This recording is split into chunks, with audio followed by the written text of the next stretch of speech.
Operation status quo. Operation status quo. Prepare to engage. Operation status quo. Ready to engage. Operation status quo. Engaged. Engaged. Hello, ladies and gentlemen, and welcome to Operation Status Quo here on a beautiful, what is it? Today's Monday, by the way.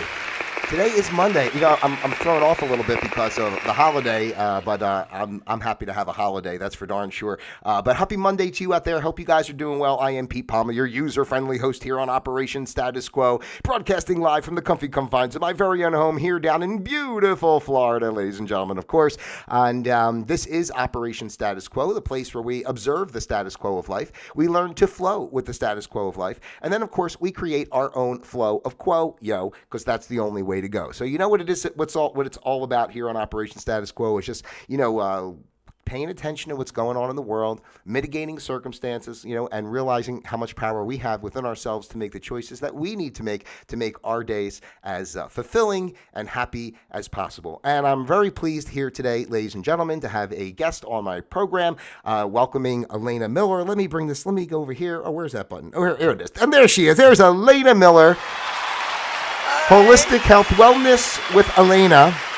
And I met Alaina through her father, actually, who I am friends with. And he started telling me about some of the stuff that she does as far as holistic care and her life path in that regard, and thought it would be great to welcome her here on the show to share what she does. And, honestly, Alaina, as we start, just one of the things that I was really interested to have you here was because you're a younger person, basically half my age, right? So it makes me feel pretty old. But what it's great to see is I didn't start my personal journey as far as holistic care and looking at things in that way until I was basically around 30, So, and I think it's wonderful to see, younger people coming up now already, getting this information and working with this information, so build your whole life around it. So let me give you the opportunity here to introduce yourself and say hello to the beautiful people out there and let them know who you are and how you got into what you're doing.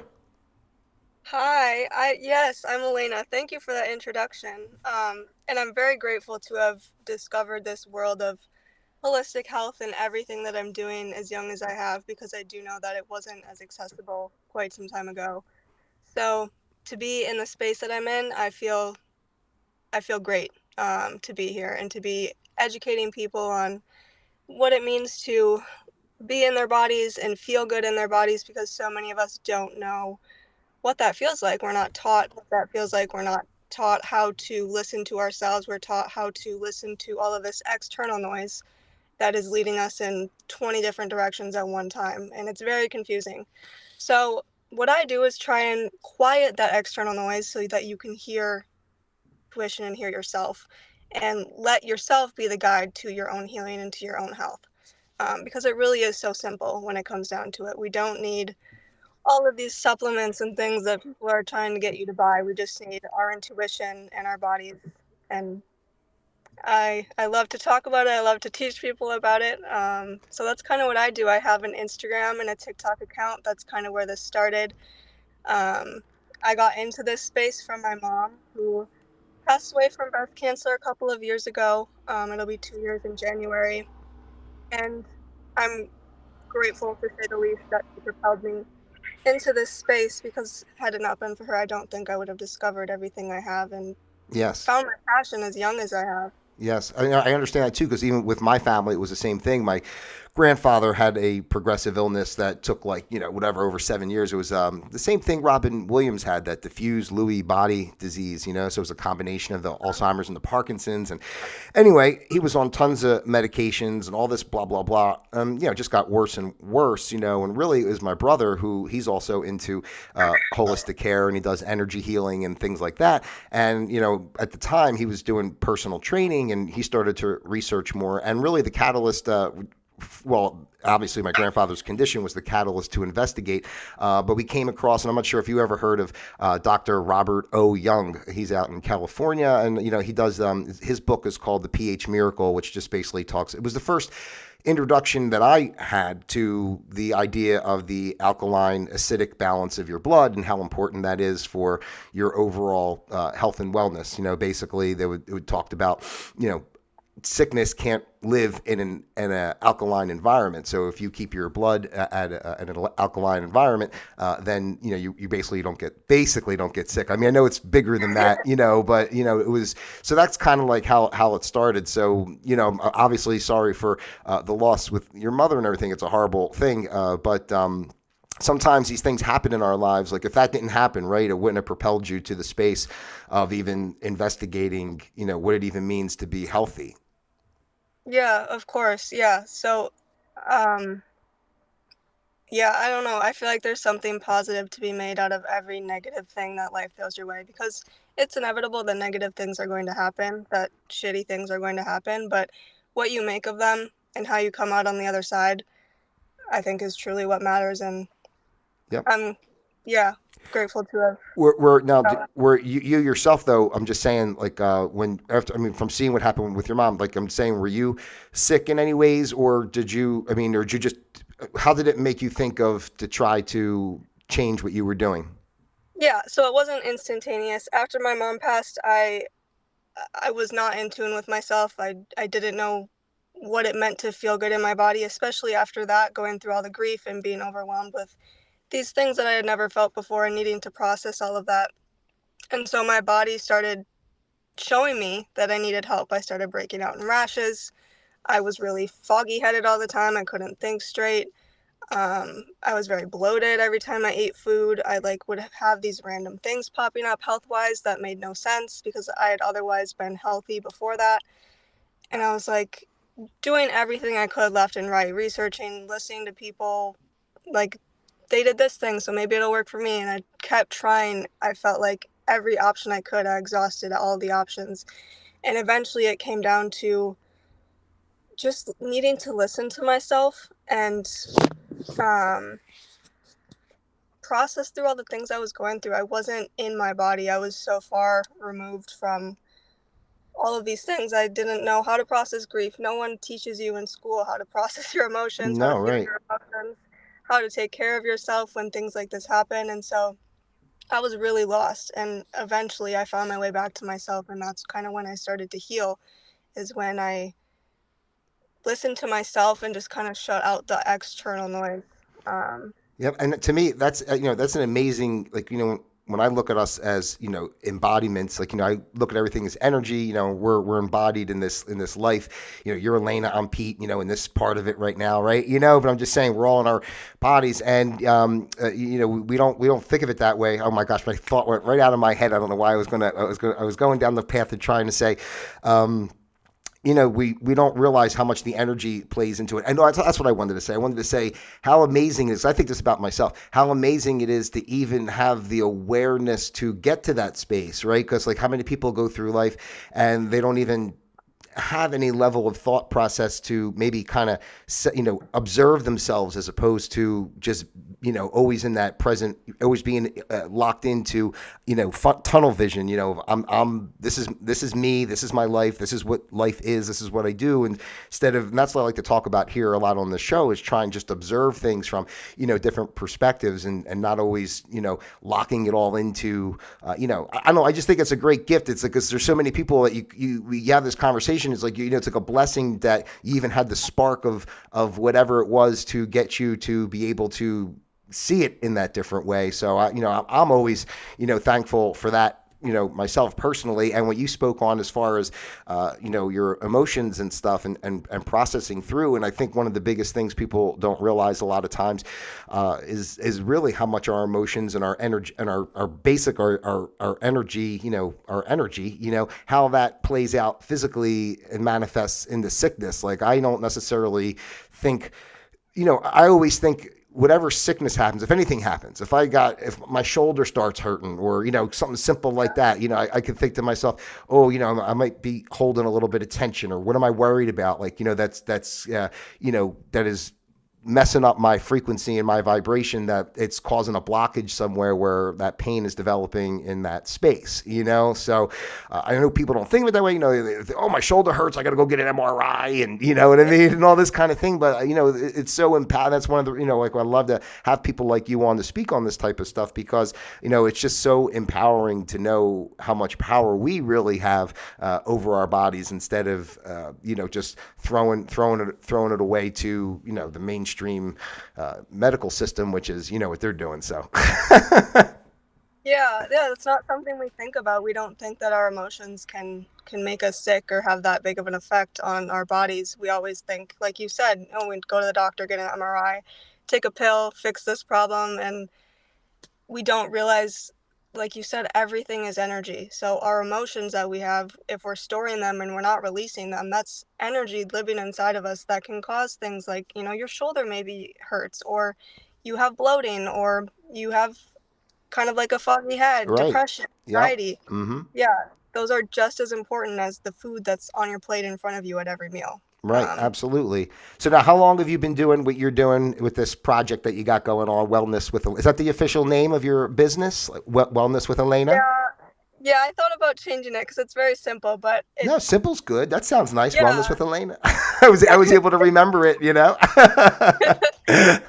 it's all encompassing because I don't ever want to put myself into a box because, like I said, health is so much more than food. It's Right. the sunlight on our skin, it's the emotions that we carry, it's the energy around us, it's how healthy our relationships are. Yep. It's not just one thing. And so that's kind of why I chose the wellness name, is because there's nothing really. No, I agree with you. It, Yeah. especially speak on food. I mean, that's always like the first thing, that people are always like, oh, well, what do you eat? Or, if they, it's like, forget it. To me, it's like, food is, I mean, of course, food's important, right? But I'm saying it's really kind of secondary. One of the things I learned about so much was that, we don't even need as much food as we think we do. Like, the way our society programs of how many calories you should have in a day, or how many meals you should have in a day, or all this type of thing. I've done cleanses multiple times where I've gone, I mean, I guess the longest one is when I went 19 days. I went 19 days without eating any solid food. I basically was just making vegetable juices, and I would eat an avocado here or there, for extra fats and stuff. But I mean, I was taking like olive oil, just like tablespoons, flaxseed oil, things like that. Not that that's exciting, but I was just testing it myself, because I always had issues keeping, when I was younger, my weight would fluctuate so much. It's like, oh, I kind of starve myself for a while and I get thinner, and then I go back and I'm out eating wings and junk again at the bar, and then I get fat again, right? And I'm just like, why is this happening? And then you feel like you're trapped. Oh, I guess that's just the way it is. And but the truth is, like, if you just learn your body, and it's not even about you have to be 100% perfect. I mean, the people who are vegan or vegetarian, strictly whatever they decide to do, I mean, there's nothing but more. It's more so the quality of what you put in, and it's, I don't know, and knowing your body. Like, some foods, for example, I think nuts are great, right? Eating like Brazil nuts or almonds or things like that. But my mother, for example, she won't eat the nuts because they kind of upset her. They're hard to digest, and I notice that too sometimes. Sometimes I eat them, I'm okay. Sometimes I feel like, oh, a little harder to digest. So I just mean, it's not about what the food is as much as what, knowing what your body needs. Yes, exactly. We are all so different, and like you said, your mom can't digest nuts very well, but maybe you can. And there's so much that goes into that. Like, are you present when you're eating your food? Did you have a really stressful moment before you went and sat down, and maybe you're purging rather than feeling your emotions, you're eating your emotions, or whatever it is. Like, Yes. there's so many factors. It's never just one thing. Yep. So it's so important to take into account all of it. So I got your page pulled up here, and I was just kind of looking through real quick. And these pictures, do you do recipes and stuff as well? Yeah, I just started uploading recipes. So I started my blog about 3 weeks ago. I post every Monday. Okay. And I just got into making food again. When I was little, I would like throw random things in a pot, and somehow it always turned out. I have no idea how. And I just recently started getting back into cooking and making up recipes. So, Great. yeah. This chicken soup for the soul I see here. This picture, is that something you made? It looks delicious. I really should push. Yes. Yeah, that looks really good. Can you send some of that over to over to Florida? You package that up. Maybe that's something you can do in the future, right? You can have your own recipes that people can purchase from you or something. I don't know. Who knows? You know, I know you try to make a business out of this stuff. That's the hard part about it too, in a way. Like even me with this show, like, yeah, would it be great to make a living out of it? I guess yes, but you know, when you're doing something that you're trying to help people, I mean, I'm not sure the parameters of your business, if people come to you and you charge them for anything, or if more you're just putting information out or what. But, you know, sometimes when you're doing that kind of stuff, it's hard to, not to say you don't want to charge people, but, you know, it's hard to, you know, Yeah. you feel like you want to offer help and good information. And sometimes, you know, it's hard to find that balance because then people think you're just trying to sell them something, you know? Yeah, no, I completely understand that. When I started this, I was just on Instagram and TikTok just posting like silly little videos of information I had in my head that I wanted others to know. And I had no intention of making it into a job. It's just, it was so much fun and I loved it. And I Hmm. still do. Um, but once that started to kind of accelerate and move forward, I was like, I can make this into a job. Like, I don't need to work a 9 to 5 that I hate. And Yeah. yeah, so that's kind of how that started. But And I that's part agree. of wellness too, really, right? I'm saying, think about how much, you know, I know myself. Anybody who watches my show regularly, I'm always criticizing my normal day job, and like, you know, and just say to myself, like, you know, it makes such a. I personally am okay because like I don't care so much, so like I don't let the pressure of the job get to me. Like, you know, like I just ignore them or don't do it. You know what I'm saying? At this point in my life, you know, I'm not playing these games anymore. But in general, you know, when you think about day to day life and how much stress people put on themselves for the normal life that's been created for us, as far as like, you know, people who are married and they have kids and they got to run the kids around, and you know, who's working, the husband's working, the wife's working, you know, and it's just a mishmash. And I think that's really what pulls people off track too. I mean, the more we can get centered, right, and real with ourselves and in line with our purpose. We all have a purpose, I feel, a soul purpose, and you know, our mainstream world is designed to keep us away from that, right, so we can be sick, so they can control us with their pharmaceuticals and everything else. But you know, if you can get in aligned with your purpose, your day just flows and you're doing something. Like, look how this came into your life, something you weren't sitting there at 12 years old going, oh, I'm going to be a blogger when I grow up, you know what I mean? So Yeah. No, yeah, definitely not. Yeah, I definitely try to follow that. I call it like a hell yes feeling, like the things that set your soul on fire. Because when I'm not, I feel drained. hmm, Versus when I'm doing something I love, I could go 24 hours straight and right, need no break. Yeah, it's yeah. all about I think we following. have to be honest with ourselves too, as far as boundaries with others, because you know, sometimes we give our power away, you know, because we feel badly, or you know, we you know, like guilty for things, or you know, we don't do things. Sometimes people do more out of, you know, fear of what they're, how they're being perceived, or guilt, or instead of doing, you know, what comes natural, you know, just what flows naturally for them. Yes, yeah, exactly. Everybody's gonna perceive you different. You just gotta follow your gut and go Right. with that. So what's like a normal, I mean, you don't have to give too much information, but what's like a normal part, what's your normal routine say, as far as like your overall care? I mean, I know, you know, obviously sleep and that type of stuff, but I mean, like, you mitigate all, how do you put together your day? Like a typical like day in my life Yeah, a kind of thing. typical day in the life of a wellness professional that wants to keep herself healthy and happy so she can share that with others. Okay, well, I guess the first thing every morning is watching the sunrise because that sets in motion our circadian rhythm. It releases certain amounts of hormones that are meant to be released at a certain time of day. So, like when we wake up and we get under the morning sunlight, that's telling our bodies that we need to produce cortisol, which jumpstarts our system, which releases an array of other hormones that are meant to be released at that time. Versus if we wake up and, check our phone, we're looking at a screen that has blue light that's telling our bodies that it's 12 o'clock in the afternoon and we're releasing all of the wrong hormones, the wrong amounts at the wrong time. Right. Um, so I really try to, I don't want to say control, but um, support my health through different like lighting in my house. I don't Yeah. try to have a bunch of overhead artificial lights. I try to have red lights at night or candlelight, and then I wake up and I first thing I do is watch the sunrise every morning. Well, that's amazing. Yeah, Yeah, and to take it even a step further, I normally like dance under the sunrise just because it pulls me into my body, that's awesome. and it's fun. I don't have my phone on me. I can just like be my silly, goofy self and not care about what anybody else is thinking or doing. My neighbors probably think I'm crazy, but that's okay. There's that crazy Miller girl again dancing Yeah, outside in the sun.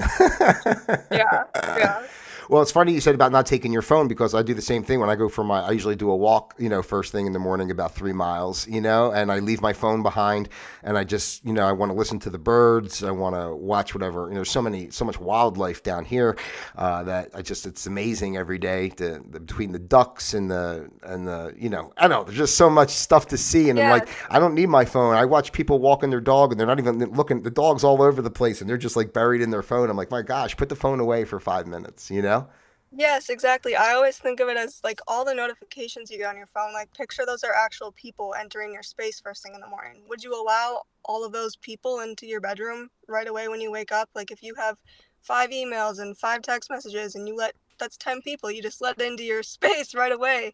Like you need to get into touch with your body before you let all of these other things in. Yeah, and to speak one thing further on that, I guess being mindful of your thoughts when you first wake up. I know sometimes I'll start to wake up and I feel my brain wants to go, like, oh, what do I got to get done today, type thing, and then I always stop, and I just, thank God for the day, and just say, let's have a good day today, whatever is meant to be today, just I always Yeah. just want to go with whatever is, how, I don't want to place judgment or expectation on what any day should entail, or I mean, yeah, you got to get stuff done realistically, but I just mean in general, Yeah. no pressure on, again, that to me is the type of stuff that just so much contributes to sickness, more so than, again, going back to diet being secondary. Diet's important, but if you're wigged out, stressed out all the time, you could be eating healthy as anything and you're still going to get sick.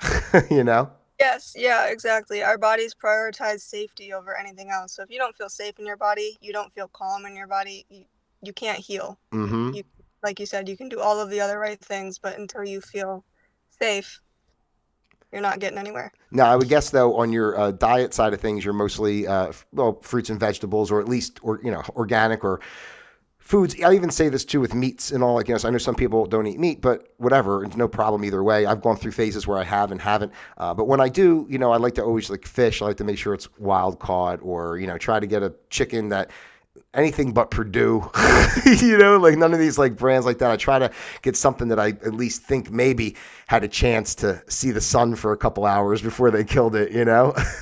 For sure. Yes, yes. Yeah, I'm the same way. Like wild caught fish is amazing. I always make sure to get pasture raised, like beef or chicken, hmm turkey, eggs, um, animals that lived outside in a natural environment under the sun with lots of place to roam around and do what they would normally do in nature, rather than being confined into a cage and, like you said, never seeing the light of day. That might be That's a little not. easier for you too over there. Like, you're in the Midwest kind of area, right? So you probably have a lot of, I would think it might have more opportunity to actually get meat, that's fresher that way there than here. Yeah, for sure. Especially like red meat, like beef. That's very popular over here. Right. So I'm very grateful for that. That's good. Yeah. And in terms of veggies, yeah, if I can, I would like to get them locally from a local farm, or join a CSA. I've done that in the past, community supported agriculture program. And then organic, yeah, if I can. If I can't, stressing about it is going to do more harm than just like buying the non-organic produce. So I hmm always make sure to do what I can, and that's all you can do. Yeah, that's all you can do. Same thing with me. I make a vegetable juice every day with, like, tons of, it's like this big, 32-ounce thing I make with, like, beets and carrots and celery and cucumbers and red peppers and cilantro and parsley and garlic, turmeric, ginger, lemons. Oh my Yeah, I gosh. mean, it's, spinach, kale. I make this big thing, and is I used to go to Whole Foods more when I was living up north because it was closer to me and more convenient. And we had a place there I used to go to in New Jersey called Produce Junction, which is basically like a wholesale produce place. I can buy like a bag of 5 pounds of beets for $2, and you get like 6 red peppers for $2. So it was like it was really great for people who like to eat a lot of vegetables. Here it's a little more difficult, so I'm not always 100%, whatever, but what is it? You're going to do, it is what it is. I rinse it off, I juice it, I drink it. And, I haven't grown any crazy, lesions on my head or anything since though. I seem like I'm doing okay with it, but little habits like that people can incorporate every day into their life. I know it sounds like, people go, oh, make a juice. Oh, that's disgusting or something. But, I started juicing back in 2003 and it's something that I've been doing ever since. Consistently, I would say since 2007. The last time I missed making a juice might have been back in, probably was in December when I had gone up to see my mom and my brother for Christmas. So I missed one day when I drank the juice before I drove up there, but I missed it the day that I, drove home. So I missed, I'm thinking when's the last time I missed a juice? It was like back in December and here we are in October. It's like literally like a year and it's like I do it every day. I don't even think about it. And that makes you feel good? Yeah, me. Now it's so normal. I don't even think about it in a sense. But Yeah. when I first started doing it, I can feel the energy uptick. As I drank it. Now, it's this way. For me personally, I really don't eat so much during the day. I have my waters. I have a reverse osmosis water machine. So it's an ionizer and reverse osmosis. So I drink my water. I also have these greens that I use from time to time that are like ionized greens from that Dr. Robert Young that I was telling you in the beginning. And, I'll put a scoop of that and drink waters. I really don't eat until the evening. I make one kind of meal of substance with, like tonight I have these Brussels sprouts, so I'll make a big saute of Brussels sprouts and vegetables, and I got a hunk of tuna, so I'll make a piece of tuna and the Brussels sprouts, and it's really kind of enough, it's again going back, and that's just me, I think I don't encourage it. People say, oh, you got to eat, you can't only eat once a day, and for me it's my mental thing too, because I always was back and forth with my weight when I was younger, and it's not that I'm not eating because I'm worried about putting weight on. It's more so I've just learned that I've kind of built this balance with my body of, if I'm hungry earlier in the day, sometimes it's not that I wouldn't eat if I was out, or a situation, I don't starve myself or anything, but I just, as long as I'm drinking water. And I think one of the things that people don't realize a lot too is that a lot of times when people think they're hungry, they're actually thirsty, because, we get the same trigger to our brain for thirst as hunger, and those hunger pangs sometimes are actually really you're thirsty. So, if I usually would drink a gallon of water during the day before I even plus my juice, then I have I'll get coconut waters sometimes that are really good. So I'll drink them, a little extra potassium or something. Again, during the day when I used to work in the office, I would bring myself an avocado. I know it doesn't sound like a lot, but a nice sized avocado, it sustains you for a good number of hours with those the fats and the consistency of how it's digested and such. So I don't know. I know people too that are straight up frugivores, that they just believe that the human body, just like apes, are designed just to eat, fruit. So, and they eat just fruit, so maybe some vegetables, a little bit of nuts and seeds, but just fruit. And I'm like, oh, that sounds like, I love blueberries and bananas. I guess I can do this. I don't know if I'll ever get there on that, but it just goes to show anything you have naturally, I think, is the most important thing. The more you can eat, my rule of thumb generally is, if I turn a package over or something I'm going to buy and I see a whole paragraph, I'm like, I don't even read the paragraph. I just put it back. It's like if you eat natural food, each ingredient, just minimum ingredients. A blueberry is a blueberry. It's one ingredient, an onion is an onion. So, people think in those terms, this is the biggest thing I learned about food, I would say, when I read that book, that pH Miracle book, is I just never really put it in my head. I don't know why, whatever. It's just when I was younger, just didn't think that way. But, the body has to go through the process of digesting whatever you put in there, the chemical reactions that are going in, the ingredients that are I used to think, oh, it's no big deal. I can eat a Big Mac and then I go run on the treadmill and I'll burn off those 700 calories, and but it's not about calories. That's why I stopped counting calories, stopped looking at all that type of stuff, and just realizing it's really just about the ingredients. Yeah, yeah, and that's amazing that you found something that works for you, but there are so many people who that might not work for them, or maybe what someone else does wouldn't work for you. Like it's so bio individual. So I tell everybody to take what they see online or hear from other people with a grain of salt, because more than likely it's not going to be what's fitting for you. And in order to find what's fitting for you, you need to get in touch with yourself and genuinely cultivate a sense of awareness and discipline when it comes to food and other things in your life, to get down to the root and ask yourself, is this helping me or is this hindering my body's ability to heal?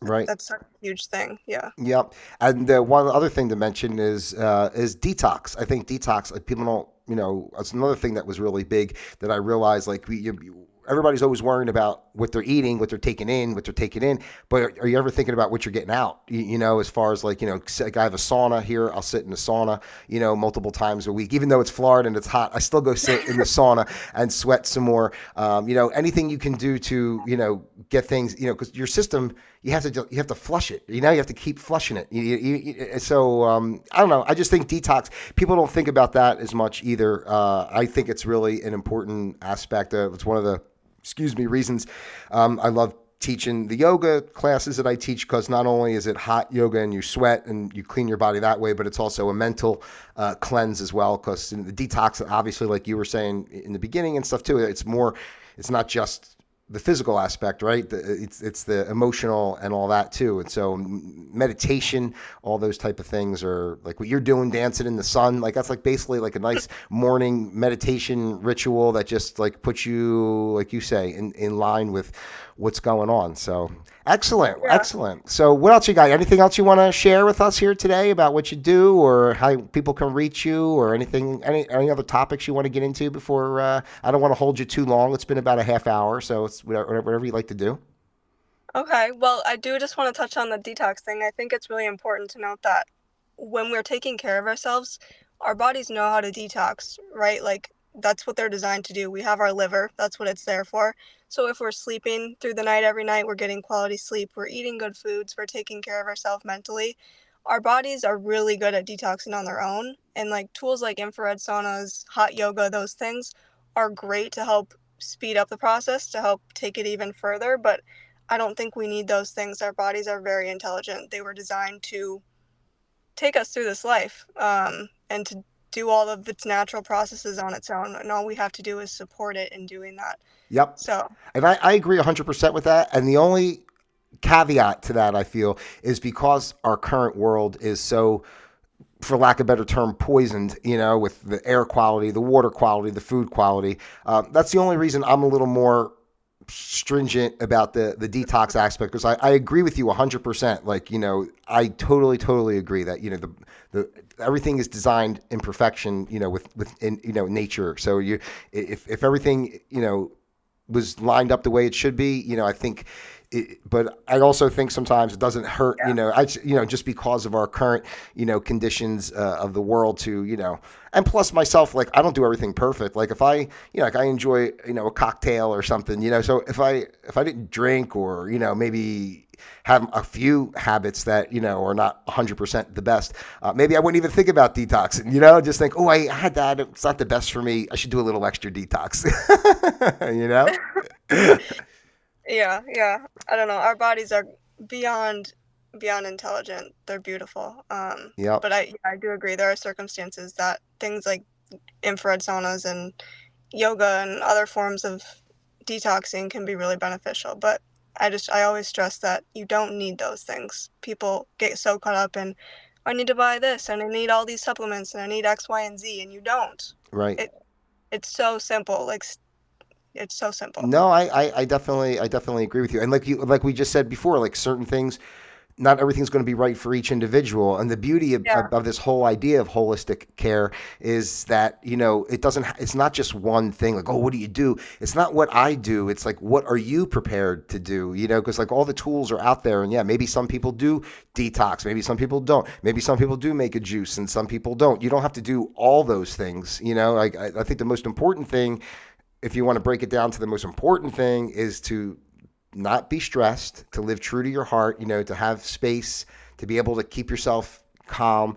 And it's real simple. You get your proper sleep, you eat healthy foods, you move your body around. Doesn't have to be like you become an Olympian, right? I mean, just like go for a No. walk or whatever your exercise is, go ride a bike, whatever, but you have to just move, eat good, get good sleep, and don't be angry all the time. you should be you should be pretty Yeah. good. Easier said than done for a lot of people, especially in today's world. So many of us have these phones on us all the time. Like, it's hard to slow down when we have all of these things that we're used to doing to pass the time or to distract us from our emotions and whatever else. Yep. So it is easier said than done, but it is really simple when we get down to it. Yeah, and that's one of the reasons I leave my phone. Like honestly, my phone. I've never done this so much before in my life. I leave my phone on silent like all the time, and I just kind of check in on it here and there, because I think, what do I really, if somebody calls me, well, I got to pick it up right away. Like maybe I'm busy. Yeah, It's we're not meant to be so reachable 24/7. Yeah. right. So, and then I just, the only time I'll put the phone on to hear it ring is if I know specifically that I'm waiting for a call or, somebody's going to, whatever, I'll put it on so that I can hear it ring. But otherwise, it's basically on silent when I go to bed at night. I mean, I shouldn't even keep it in the bedroom, really.